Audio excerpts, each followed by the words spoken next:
Hello বন্ধুরা, কেমন আছো সবাই? আমার চ্যানেলে সবাইকে স্বাগত। আমি আজ বানাবো ফুলকপি দিয়ে চপ রেসিপি। তো এখন সবার বাড়িতে কম বেশি ফুলকপি তো আছে। তো কিভাবে চপ বানানো যায় ফুলকপি দিয়ে সেটাই তোমাদের সঙ্গে শেয়ার করে দেখাবো। তো এখানে আমি একখানা ফুলকপি নিয়েছি, ওটাকে আমি খুব সুন্দর করে কেটে নিয়েছি।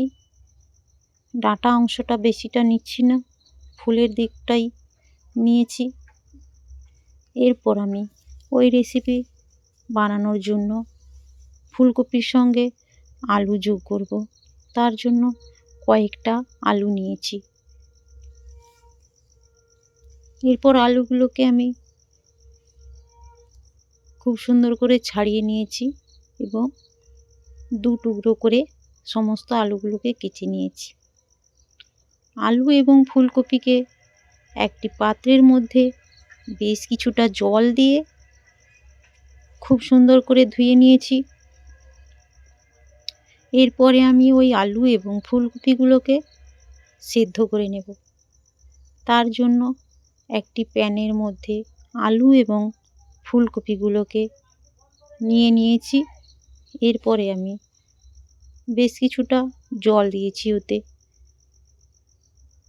এরপর আমি গ্যাসের ওভেন জ্বালিয়ে নিয়েছি এবং ওই প্যানটা ওভেনের মধ্যেই বসিয়ে দিয়েছি।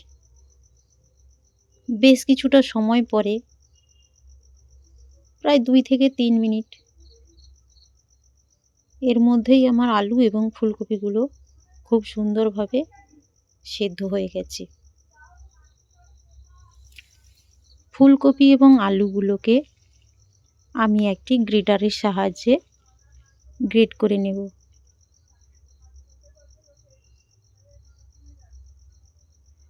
তো আমি একটি গ্রেটার নিয়েছি এবং ফুলকপি এবং আলুগুলোকে আমি এইভাবে গ্রেট করে নিচ্ছি। তো আমার আলু এবং ফুলকপি গ্রেট হতে থাক। ততক্ষণে আমাকে এক দিদিভাই কমেন্ট করেছে আগের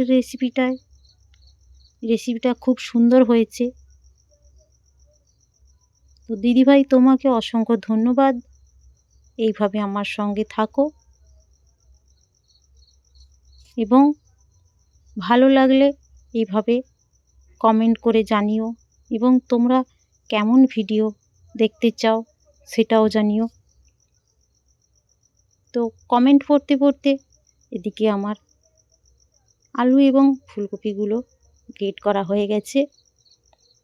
তো এরপর আমি ওভেনের মধ্যে একটি কড়াই বসিয়েছি এবং ওতে কিছুটা সরিষার তেল দিয়েছি। তেলটা গরম হয়ে গেছে, ওতে 1 চামচ 5 ফোড়ন দিয়ে দিচ্ছি। 5 ফোড়নটা ভাজা হওয়ার পর দিয়ে দিয়েছি কোঁচানো পেঁয়াজ। পেঁয়াজটা একটু ভাজা ভাজা হয়ে এলে এরপরে আমি দিয়ে দিচ্ছি আদা বাটা, কাঁচা লঙ্কা কুচি। আমি এখানে অল্প পরিমাণ কাঁচা লঙ্কা দিয়েছি। তো তোমরা যে যেমনই ঝাল খেতে চাও সেইভাবে লঙ্কাটা যোগ করবে। এবং দিয়ে দিয়েছি কিছুটা পরিমাণ কাঁচা মটর। সমস্তগুলোকে আমি একসঙ্গে ভেজে নিচ্ছি। এরপরে দিয়ে দিয়েছি ধনেপাতা কুচি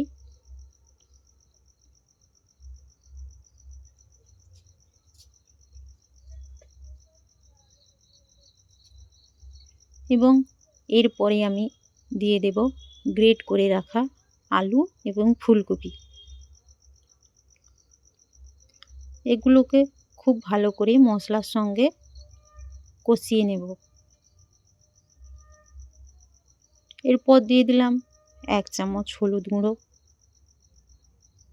স্বাদ মতো লবণ এবং পরিমাণ মতো লঙ্কা গুঁড়ো। দিয়ে একসঙ্গে আমি আবারও নাড়ব। বেশ কিছুটা সময় ধরে নাড়ব, যাতে ওই ফুলকপি এবং আলুর যে রসালো ভাবটা আছে ওগুলো খুব সুন্দরভাবে রসটা টেনে নেবে এবং ডোটা একটা শক্ত শক্ত হয়ে যাবে।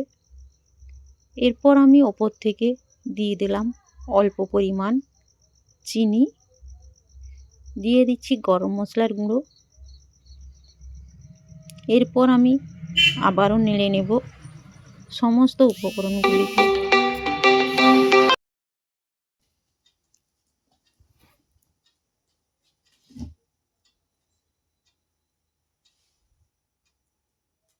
বেশ কিছুটা সময় ধরে উপকরণটাকে নাড়ব। দেখতেই পাচ্ছ নাড়তে নাড়তে এর রসটা শুকনো হয়ে গেছে এবং কড়াইতে লেগে যাচ্ছে। এর মানে এতে আর বেশি একটা রস নেই, ডোটা খুব ভালোভাবেই তৈরি হয়ে গেছে।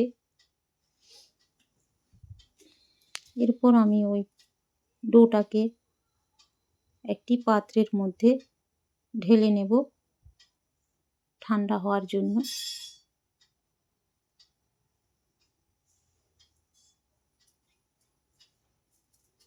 এইভাবে ডোটা ঠান্ডা হতে থাক এবং এরপর আমি একটি পাত্র নিয়েছি, পাত্রের মধ্যে দিয়ে দেব হাফ কাপ বেসন, অল্প পরিমাণ হলুদ গুঁড়ো, 1 চামচ কর্নফ্লাওয়ার এবং পরিমাণ মতো লবণ দিয়ে দেব এবং কিছুটা পরিমাণ লঙ্কার গুঁড়ো দিয়েছি। এই শুকনো উপকরণগুলিকে আমি জল দিয়ে একটা পাতলা ব্যাটার তৈরি করে নেব।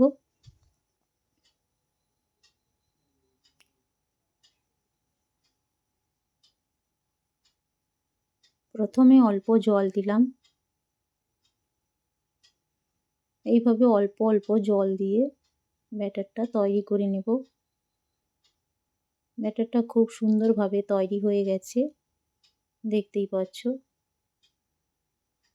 খুব ঘনও নয় পাতলাও নয়, মিডিয়াম সাইজের। এরপরে আমি যে আগে থেকে তৈরি করে রেখেছিলাম ফুলকপি এবং আলু দিয়ে এই রেসিপিটা, অর্থাৎ পুর রেসিপিটা, চপের ভেতরে যেই পুরটা থাকবে সেই পুরটা ঠান্ডা হয়ে গেছে। আমি হাতের সাহায্যে ছোট ছোট লেচি তৈরি করে নেব এবং একটা একটা করে 2 হাত দিয়ে এইভাবে গোল করে নেব। এরপর আমি এখানে নিয়েছি বিস্কুটের গুঁড়ো, দুপাশ দিয়েও ওই পুরটাকে বিস্কুটের গুঁড়োতে মাখিয়ে নেব।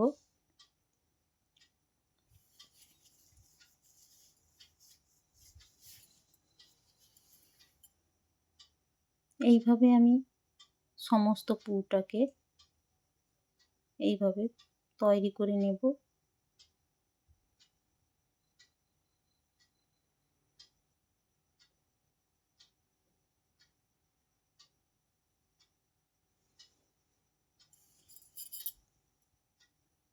দেখতেই পাচ্ছ আবারও আমি ওই পুরটাকে বিস্কুটের গুঁড়ার মধ্যে মাখিয়ে নিলাম।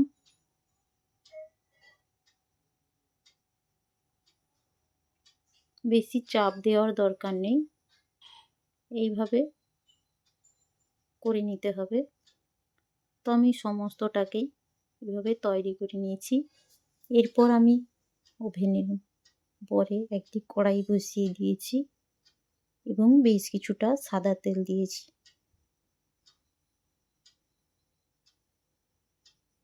তেলটা গরম হয়ে গেছে। এরপর আমি ওই পুরটাকে ওই বেসনের ব্যাটারের মধ্যে ডুবিয়ে ওই গরম তেলের মধ্যে দিয়ে দেব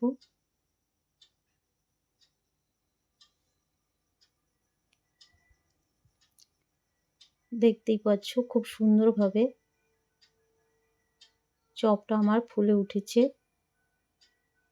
তো বন্ধুরা, ফুলকপির চপ তৈরি করা খুবই সহজ।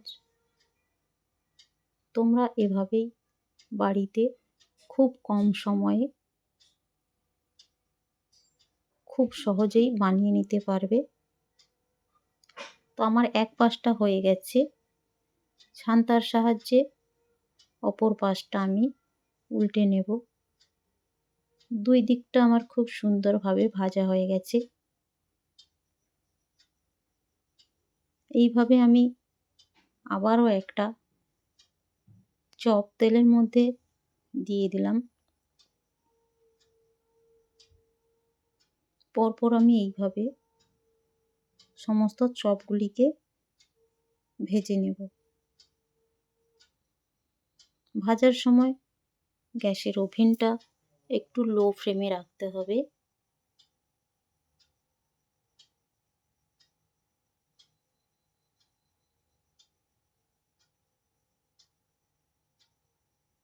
দেখতেই পাচ্ছ সমস্ত চপ আমার তৈরি হয়ে গেছে। বন্ধুরা, ভালো লাগলে অবশ্যই একটি লাইক করো এবং এভাবেই আমার পাশে থাকো, এবং আবারও দেখা হচ্ছে নতুন কোনো রেসিপি নিয়ে।